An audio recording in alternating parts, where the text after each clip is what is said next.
நான் கேட்கிறேன், நீங்க லைஃப்ல ஒரு ஊழல் குற்றச்சாட்டை பத்தி பிரேக் பண்ணிருக்கீங்களா? ஸ்டோரியா இதுவரைக்கும் ஒரு துரும்ப வச்சிருக்கீங்களா? கார்பரேஷன் நடந்த ஒரு ஊழல ஒரு பிரஸ் ஜேர்னலிஸ்ட் நீங்க இண்டிவிஜுவலா பண்ணிருக்கீங்களா? அது எவ்வளவு கஷ்டம் நான் சொல்றேன். உங்க வாழ்க்கையில நீங்க ஒரு பிரஸ் தான், உங்களுக்கு மரியாதை கொடுத்து கேட்கிறேன். அண்ணா, நான் 20 வருஷம் பிரஸ்ல இருந்திருக்கேன். கார்பரேஷன்ல ஒரு ஊழல் குற்றச்சாட்டை நான் பிரேக் பண்ணிருக்கேன். நீங்க சொல்லுங்க தம்பி, உங்க கேள்விக்கு நான் பதில் சொல்றேன். நீங்க சொல்லுங்க, எத்தனை பிரேக் பண்ணிருக்கீங்க? டாக்குமெண்டோட எத்தனை பிரேக் பண்ணிருக்கீங்க? கார்பரேஷன்ல இன்னைக்கு சாலிட் வேஸ்ட் மேனேஜ்மெண்ட் ஊழல் போயிட்டு இருக்கு. பிரைவேட் கான்ட்ராக்டர் நான் ரிலீஸ் பண்ற அந்த டாக்குமெண்ட் எத்தனையோ உள்ள இருக்கு. கோயம்புத்தூர் கார்பரேஷன் திறந்து பாத்தீங்கன்னா ஃபினாயில் வாங்கினதுல இருந்து 2018 இருந்து பேப்பர் எடுங்க, லட்சக்கணக்கான ஊழல் டாக்குமெண்ட் உள்ள இருக்கு. ஒன்னு எடுத்து நீங்க பண்ணலாமே. இன்னைக்கு பிரஸுக்கு என்னன்னா கேள்வி ஈஸியா போச்சோ, அண்ணாமலையான ஊழல் டாக்குமெண்ட் ரிலீஸ் பண்ணுவார், நம்ம பிரைம் டைம்ல டிஸ்கஷன் பண்ணலாம். நான் உங்கள்கிட்ட திரும்ப கேட்கிறேன்னா நீங்க அதை செய்ய மாட்டீங்க. எல்லாமே வேட்டு சட்ட ஊழல் நானே பண்ணணும், டிஜிஆர் நானே பண்ணணும். ஊழலுக்கும் தேர்தல் போட்டிக்கும் சம்பந்தம் இல்லை. ஊழலை வெளியிடுவது என்னுடைய உங்களுடைய ஜனநாயக கடமை, அது பிரஸினுடைய தார்மீக உரிமை.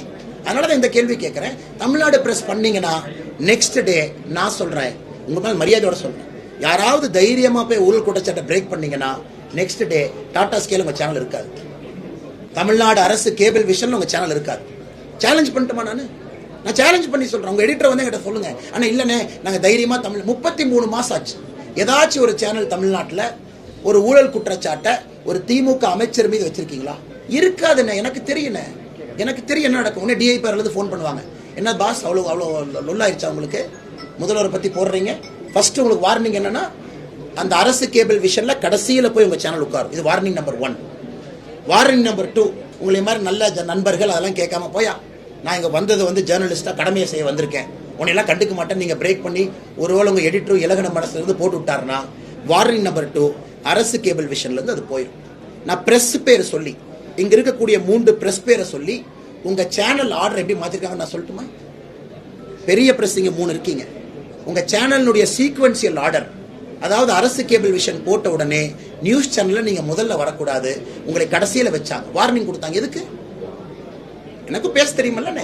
அது உங்க பிரஸ்னுடைய மரியாதைக்காக அதை பேசாம இருக்கேன். ஏன்னா மக்கள் மனசு விட்டுருவாங்க. இன்னைக்கு நான் டேட்டாவோட எந்த பிரஸ் எப்ப போட்டீங்க, அந்த 3 பிரஸ் எதுக்காக அரசு கேபிள் விஷன்ல டிஐபிஆர் தூக்கி லாஸ்ட் போட்டாங்கன்னா மக்கள் பிரஸ் மதிக்க மாட்டாங்க. அது ஒரு காரணத்துக்காக நான் பேசாம இருக்கேன். 33 மாசமா இதுதானே பிரஸ் மேல இருக்கக்கூடிய அடக்குமுறை. நான் கேட்கிறேன், இஸ் தி பிரஸ் ஃப்ரீ இன் தமிழ்நாடு? தமிழ்நாட்டில் ஊடகம் என்பது சுதந்திரமா இருக்கா? சத்தியமா இல்லை. எங்க சுதந்திரமா இருக்கு?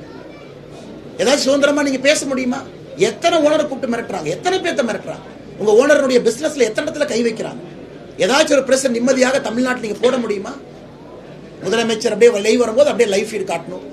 மோடிஜி வந்தாருன்னா 7 மினிட்ஸ் மேல ஏன் காட்டுறேன், ரிப்போர்ட் கொடுக்கணும். எத்தனை குடி அநியாயம். ஆனா உங்க மேல நான் குற்றச்சாட்டு சொல்லணும். அந்த சூழல்ல நான் அந்த வேலையை செஞ்சுட்டு இருக்கேன்னு சொல்றதுக்காகத்தான் நான் சொல்றேன். நான் உங்க மேல எந்த குற்றச்சாட்டு சொல்ல, உங்களால செய்ய முடியாதுன்னு எனக்கு தெரியும். உங்களோட டாக்குமெண்ட் இருந்தாலும் நீங்க பண்ண முடியாது, வச்சு செஞ்சிருவாங்க. இவனுக்கு ரொம்ப மோசமான ஆளுக்கு திமுக, வச்சு செஞ்சிருவாங்க. தண்ணி லாரி, ஆள் இல்லாத லாரி, இதெல்லாம் 1970-80 பார்த்ததான். நீங்களா 2 வீலர்ல போற ஆளுங்க, ஹெல்மெட்டை போட்டு 2 வீலர்ல பாவமா போவீங்க. அப்படியெல்லாம் நீங்க எதுக்க முடியாது. தமிழ்நாட்டில் அதுல நான் போராடிட்டு இருக்கேன்னு கொஞ்சம் சந்தோஷப்படுங்க.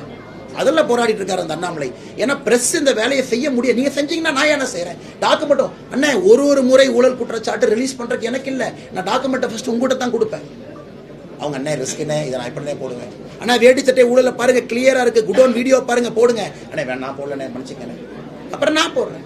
ஏன்னா என்னை விட பிரஸ் சொன்னா மரியாதை அதிகம் நினைக்கிற ஆள் நான் சொன்னா கூட அண்ணாமலை அரசியல்வாதி, பிஜேபி தலைவர், அதனால சொல்றாங்க 4 பேர் சொல்லுவாங்க. அதனால ஒரு முறையும் எனக்கு வந்ததை நான் ஃபர்ஸ்ட் பிரஸுக்கு தான் கொடுப்பேன். கொஞ்சம் டெலகாஸ்ட் பண்ணுங்க, டாக்குமெண்ட் இருக்குண்ணே போடுங்க.